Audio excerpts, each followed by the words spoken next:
10만원, 뭐 몇만원 더 준다고 그거에 움직이는 사람들, 본인의 경력을 싸구려로 만드는 겁니다.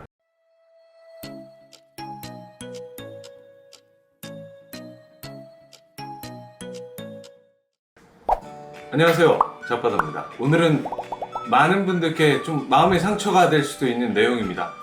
멘탈이 좀 약하신 분들은 안 보시는 게 좋을 것 같고요. 오늘의 주제는 연봉이 낮은 사람들의 특징을 정리해 봤습니다. 물론 연봉이란 게 재직회사, 업무 내용, 업무의 특성에 따라서 천차만별이지만 비슷한 조건에서 유독 나만 연봉이 낮은 연봉을 받고 계신 분들 계시죠?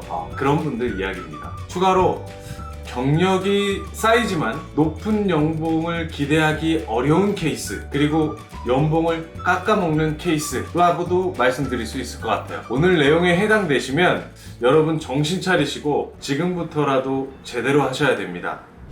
직장 생활이 이게 웃긴 게 급여 생활자죠. 참 어렵습니다. 그래서 누구나 높은 연봉을 바라고요. 더 나은 연봉을 쫓아서 이리저리 이직하고 옮기면서 다니시죠. 그런 사람들 있죠. 조금만 연봉 높이 주면 이리 갔다가 또 저리 가고 다른 일 찾아서 하고 잘 다니다가 월급이 못마땅해서 그만둬버리고 그렇습니다. 이런 분들 결국 어떤가요? 주변에도 많이 있으실 것 같은데 경력이 쌓여도 연봉은 계속 그 자리에 머물게 돼 있습니다. 월급 200만 원도 안 되는 수준의 사회 초년생인데 뭐 잘하는 게 있다고 300만 원, 400만 원 주겠어요. 기술도 없고 실력도 없고 뭐 더군다나 성과도 없습니다. 회사나 일에 대한 로열티도 당연히 없겠죠. 열심히 배워도 모질할 판에 연봉 꽁무니만 쫓아다니면 돈이 잡힐까요? 오히려 높은 연봉을 받을 수 없게 됩니다. 연봉이 낮은 가장 큰 이유는 우선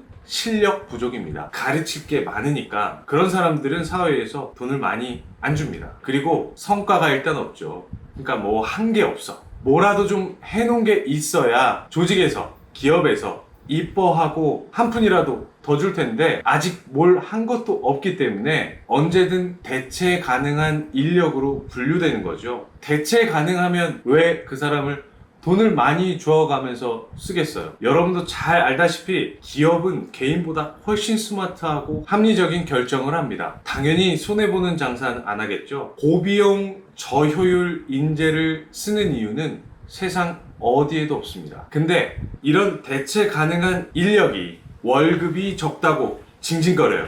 징징거린다고 누가 월급을 더 줄까요? 그리고 어때요? 징징거리다가 그냥 퇴사해버려요. 이제 좀 경력과 경험이 쌓일만 할 때쯤 그걸 못 버티고 나가버리는 겁니다. 그러고선 딴 데 가면 뭐 사정이 다를까요? 거의 비슷합니다. 거의 똑같아요.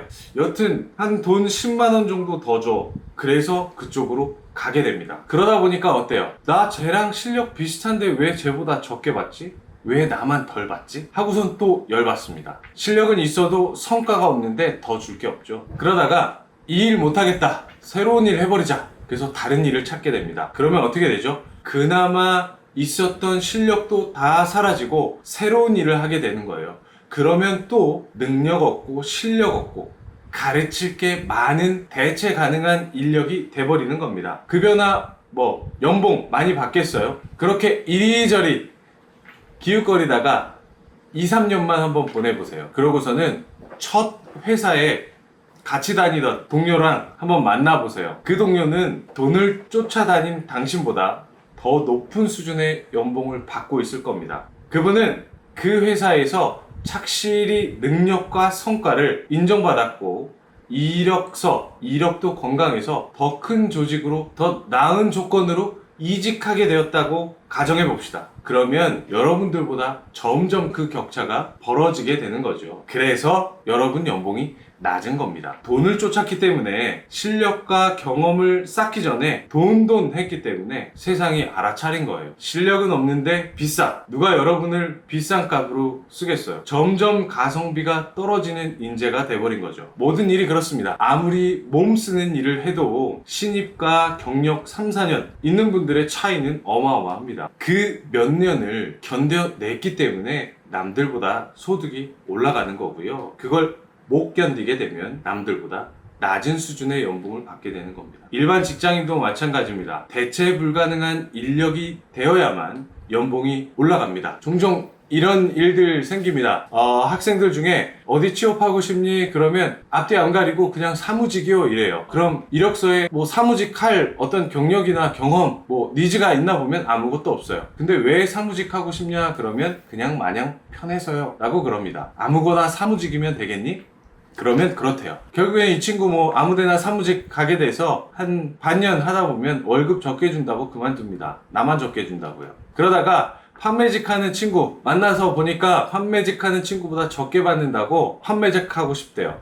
왜냐고 물으면 돈을 많이 주니까요 이러면서 사무직 하겠다고 하고서는 판매직에 또 달려듭니다. 그래서 판매직 하죠. 보름 만에 그만둡니다. 왜? 힘들다고. 친구보다 돈 적게 준다고. 나는 사무직 경력도 6개월이나 있는데 왜 나만 차별받냐고. 이런 케이스 여러분들 보기 어떠세요? 이런 친구들 보면 좀 정상 같아 보이나요? 정상적으로 사고하고 본인 커리어를 만들어가는 그런 분들만 연봉이 차근차근 오르고 쌓입니다. 그래서 경력 5년, 6년 되면 비로소 본인 몸값을 사회에서 인정받게 되고요. 시장에서 평가를 받아서 더 나은 연봉자로 사회생활을 하게 되는 겁니다. 잠깐 몇 개월, 기케야 1년 이 정도 가지고 까불어 봐야 어디 가서 비빌 수준도 안 되는 거예요. 그러면 그 수준으로는 조금 더 참고 기다려야 된다는 겁니다. 연봉 중요합니다. 근데 연봉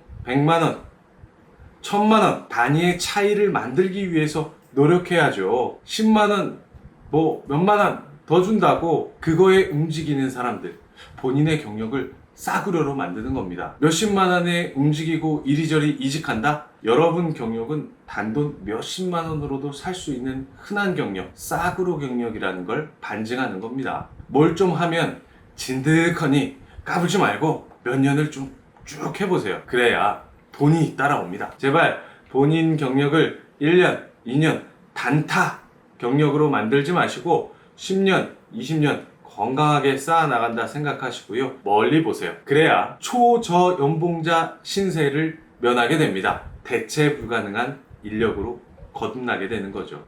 자, 오랜만에 영상인데 좀 쓴 영상이었습니다. 뜨끔하신 분들은 눈 딱 감고 2년 정도만 열심히 한 곳에서 근무 한번 해보세요.